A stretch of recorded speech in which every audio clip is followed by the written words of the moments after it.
Tapos meron tayo rito Ichi General Overall mga kuys na PCX 150. Napabayaan to mga kuys sa langis or hindi nakakapag-change oil. Regular. Diba? Kita naman. Gastos. Good day mga kuys. Nandito tayo sa Telex Motor. Hindi na pala ako mga kuys sa inyo ng konting feedback sa mga nagagawa namin motor ninyo.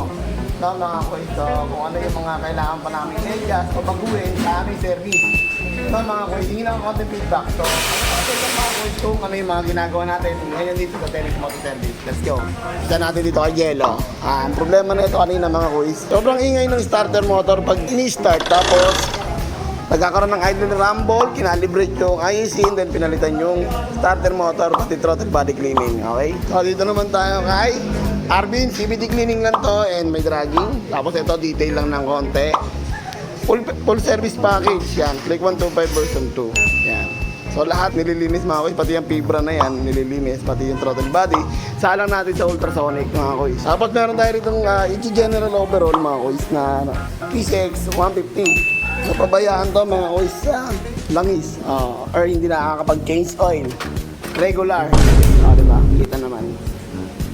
Gastos. Malala. Ayan, palit tayo ng water pump na ito mga kuys. Ayan kita nyo. Grabe, diba? Tapos dito naman tayo kay Boss Nick. May ginagawa tayong best pa. Kakabit lang tayo ng PIAA na horn.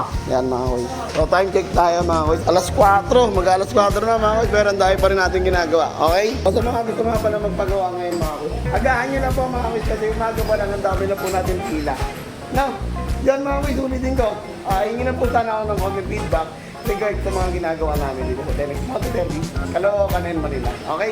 At kailangan po. Maraming salamat. God bless and stay safe.